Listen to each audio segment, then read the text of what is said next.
The Gospel according to Luke, chapter 24. But on the first day of the week, at early dawn, they went to the tomb taking the spices which they had prepared, and they found the stone rolled away from the tomb. But when they went in, they did not find the body. While they were perplexed about this, behold, two men stood by them in dazzling apparel. And as they were frightened and bowed their faces to the ground, the men said to them, "Why do you seek the living among the dead?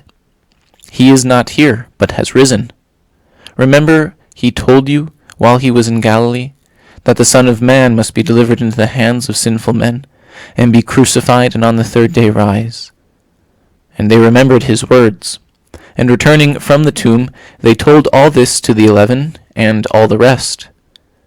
Now it was Mary Magdalene and Joanna, and Mary the mother of James, and the other women with them, who told this to the apostles. But these words seemed to them an idle tale, and they did not believe them. But Peter rose and ran to the tomb. Stooping and looking in, he saw the linen cloths by themselves, and he went home wondering at what had happened. That very day 2 of them were going to a village named Emmaus, about 7 miles from Jerusalem, and talking with each other about all the things that had happened. While they were talking and discussing together, Jesus himself drew near and went with them. But their eyes were kept from recognizing him, and he said to them, "What is this conversation which you are holding with each other as you walk?" And they stood still, looking sad. Then one of them, named Cleopas, answered him, "Are you the only visitor to Jerusalem who does not know the things that have happened there in these days?" And he said to them, "What things?" And they said to him, "Concerning Jesus of Nazareth, who was a prophet, mighty in deed and word before God and all the people, and how our chief priests and rulers delivered him up to be condemned to death, and crucified him. But we had hoped that he was the one to redeem Israel. Yes, and besides all this, it is now the 3rd day since this happened. Moreover, some women from our company amazed us. They were at the tomb early in the morning, and did not find his body. And they came back, saying that they had even seen a vision of an angel, who said that he was alive. Some of those who were with us went to the tomb and found it, just as the women had said, but him they did not see." And he said to them, "O foolish men, and slow of heart to believe all that the prophets had spoken. Was it not necessary that the Christ should suffer these things, and enter into his glory?" And beginning with Moses and all the prophets, he interpreted to them, in all the scriptures, the things concerning himself. So they drew near to the village to which they were going. He appeared to be going further, but they constrained him, saying, "Stay with us, for it is toward evening, and the day is now far spent." So he went in to stay with them. When he was at table with them, he took the bread, and blessed, and broke it, and gave it to them. And their eyes were opened, and they recognized him, and he vanished out of their sight. They said to each other, "Did not our hearts burn within us while he talked to us on the road, while he opened to us the scriptures?"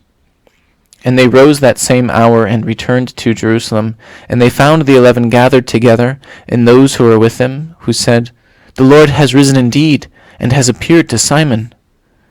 Then they told what had happened on the road, and how he was known to them in the breaking of the bread. As they were saying this, Jesus himself stood among them, and said to them, "Peace to you." But they were startled and frightened, and supposed that they saw a spirit. And he said to them, "Why are you troubled, and why do questions arise in your hearts? See my hands and my feet, that it is I myself.